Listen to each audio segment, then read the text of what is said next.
Prostate cancer is now leading breast cancer. And this is a cancer that we can beat. We must beat. But in order for us to do it, I'm banking on all you beautiful ladies here today, and you men, to pass the word on to your loved one. To pass the word on to your loved one. It's very simple. You can go and do a test, a simple blood test, it's not a PSA. But you can do the digital. It's of your choice. But from the time you reach age 40, it's important that you start doing your examination. I've been blessed that I've had some job that made me do my examination. When I retired from the Bureau of Correction, I was about 42, 43 years old. I went to work to the district court, and every year I had to do my physical. And I say this to people, the court used the month that you were born, close to that week. So whoever did my birthday for that week, if I wanted to stay at that job, I had to go and do my physical. They paid for one portion, which was the PSA. I did the digital. I did that for some 15 years. And then I left on and went into the political arena. And from one job to the next.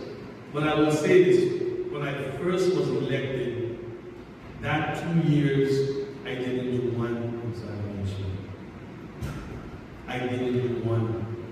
I concentrated on the job more than I was concentrating on myself. I was just trying to be successful, trying to do things, make things happen, to better people's lives. But failing to pay attention to my own. Somewhere along the line, I started feeling a difference, getting up using the bathroom more often than ever. They said something is wrong. I want to say this clearly, without a doubt. Every single man, at some stage in your life, you will experience some sort of prostate issue. Doesn't necessarily mean it's going to be cancerous. It could just be an enlarged prostate. But if you do that examination, the simplest one, which is the blood test, PSA, you don't need no special doctor. Just go to your regular doctor and ask when you do your physical or PSA examination. So I did go and I had my PSA done, and the numbers was alarming. It was up to a 6.5. And I wrote down some notes because I want to be very straight with you with things that I experienced and needed done. At age 40, 6.5 is out of whack. Total. At age 40, the most you should have is a 2.5. At age 60, the most you should have is a 4.0. Anytime you go beyond 4.0, you need to be examined. And I'll keep repeating this. It doesn't mean that you have prostate cancer. But you have to check it. That's the only way you're going to know. The journey was a long one for me. Because on May 10th, I did my biopsy. Went up to Cleveland Clinic and did my biopsy. On May 21st, I got my result. The doctor in Cleveland told me 1 out of every 5 men that has a swollen prostate, 1 out of every 5, chances it's cancerous. I was 1 out of 5. On May 31st, came back home. I came back home before the 20th. After the 21st, I came back home. On May 31st, I went and I did an MRI, St. Thomas. I did a CAT scan in St. Thomas. And the doctors in Cleveland was eager to cut out my prostate.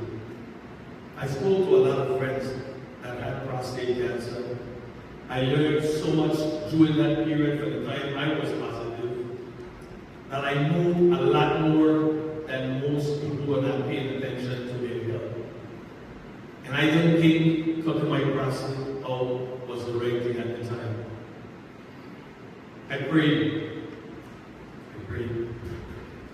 And I asked God to direct me to the best doctor to make the best decision possible. I knew about the examination that was called, well, there was a few processes that I could have done.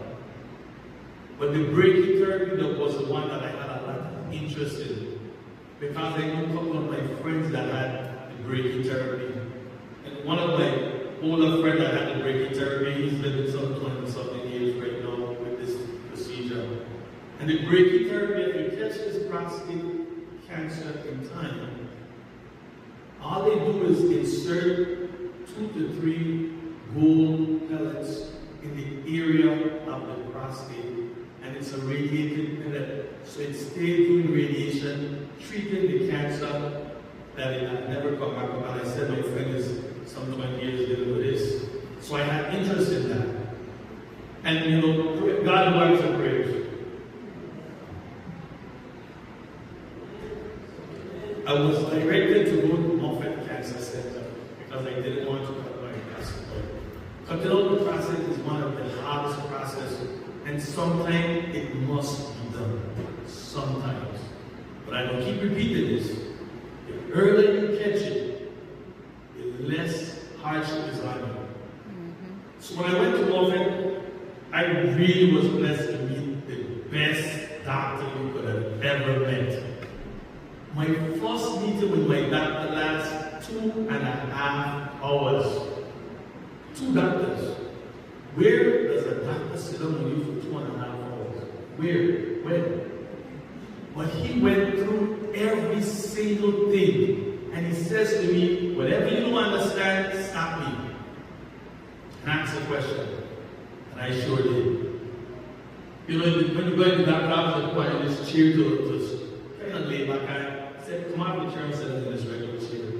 He took the white sheet that's on the medical chair and he started just writing the numbers. Just started explaining to me that, you know, you have prostate cancer, but it's not at a stage. It's at a grade. It's like Gleason. Your Gleason score look a little high. You might not be eligible for the brachytherapy, but we think we can do something to you that won't require you cutting your prostate out. That was the best news for me at the time. And still is. After that, he kind of, this technology wall, they find out everything they need to find out about you. So he told me that I was a senator. And he said, you're a senator? I said, yeah. He said, you have an election coming up. I said, Doc, stop. You want to hear nothing about the election. I want you to tell me what we need to do to take care of this cancer. He said, well, I'm going to explain to you when you did your biopsy on May 10th. That biopsy is good for a year.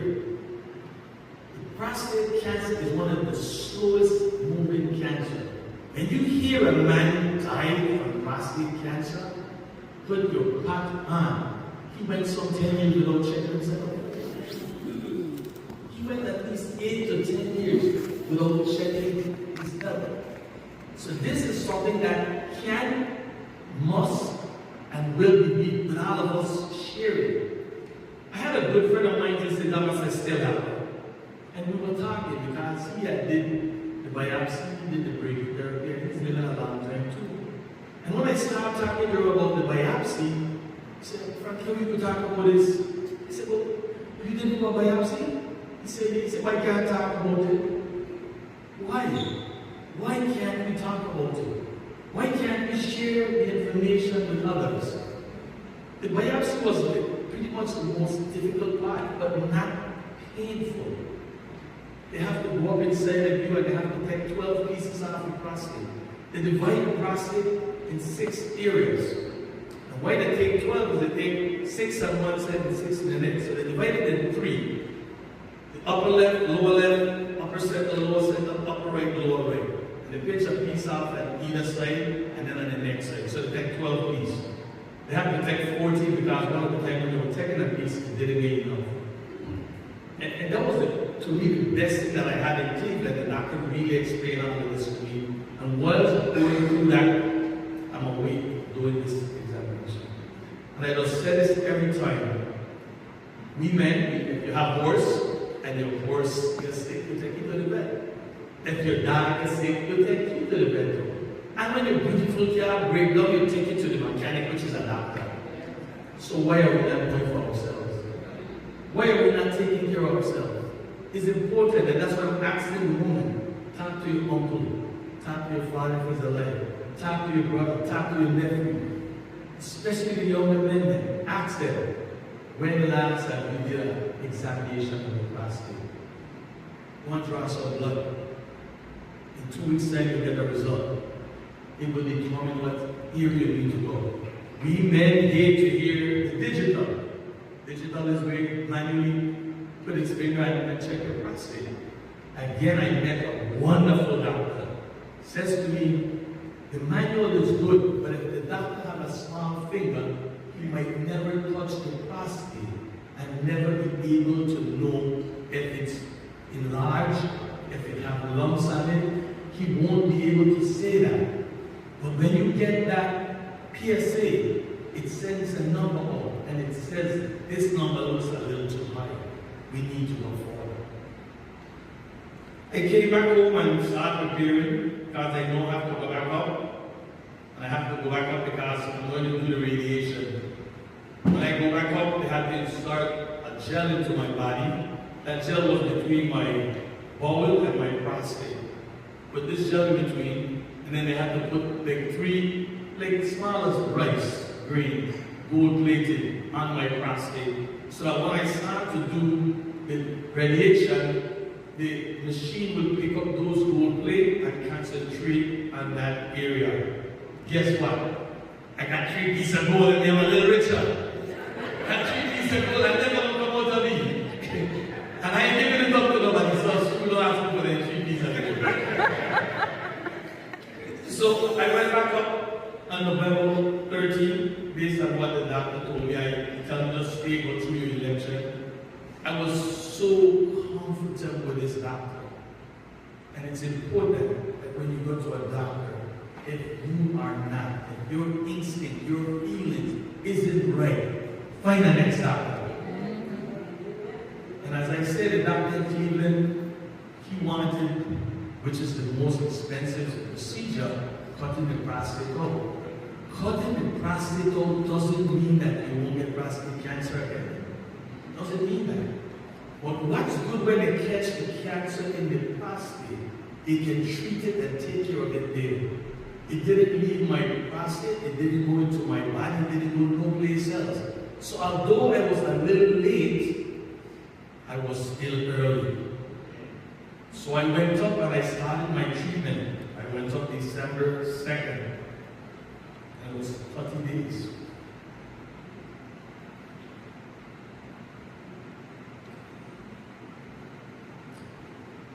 Sometimes I get a little emotional because when you get sick, you really find out who's there for you. You really know the people that loves you, that care about you.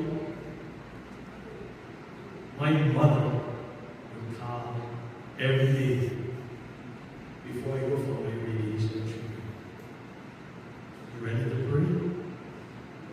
And she would start, the Lord is my shepherd. Every day.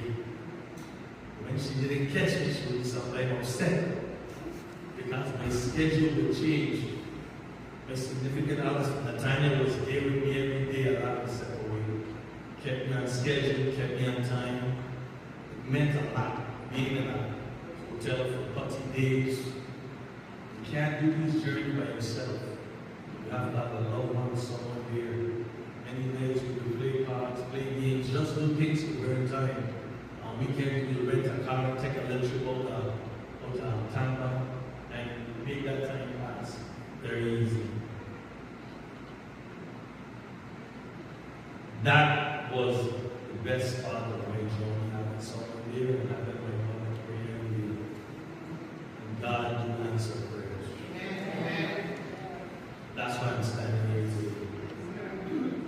Without those prayers and me believing, I could have found me ready into a deeper situation. As I said, I have a lot of friends that are cured from prostate cancer. And I also know of a lot of family members where two brothers died from prostate. They never even communicate with each other and talk about what his experience was, so that the next don't go through the same experience. What amazing about those two brothers, there was a third one that ended up with prostate cancer. And he took off and he did what he had to do, and he's 81 years old now and he's surviving this prostate cancer for some 20-something years. We can and we must defeat this ailment, this disease. But we have to communicate with each other. We have to talk. We can't hold it. The day that I ring that bell, December 30th, I made that pledge that I will definitely be a voice to share my experience and to ask the men in my community, wherever I go, please go and do the simplest test, a PSA. It's just a simple draw blood, and it can tell you where you are. It's not a difficult task, or else I won't be here talking to you. But I know that we can and must defeat. It's a silent killer, and it shouldn't be. But we have to communicate.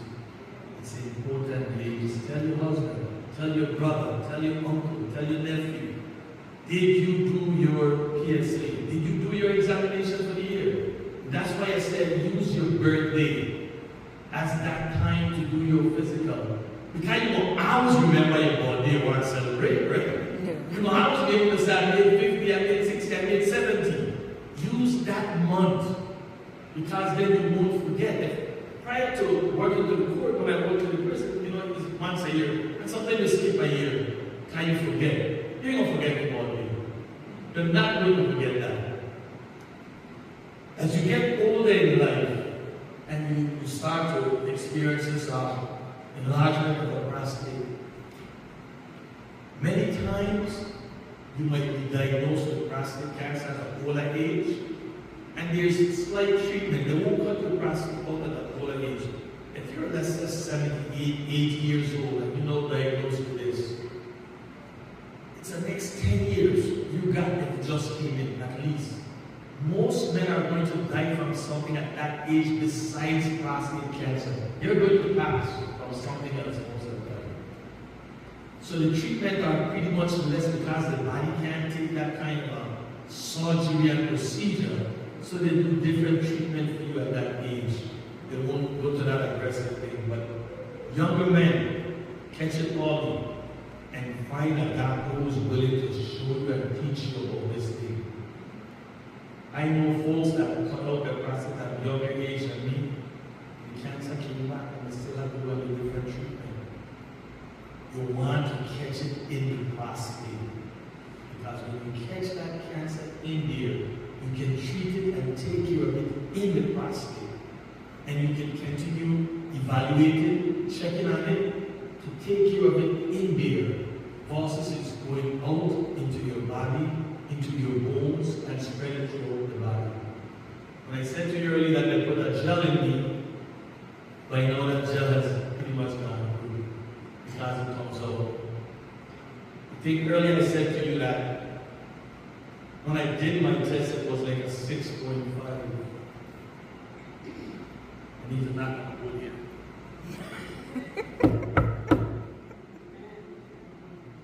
I did my PSA about 3 weeks ago,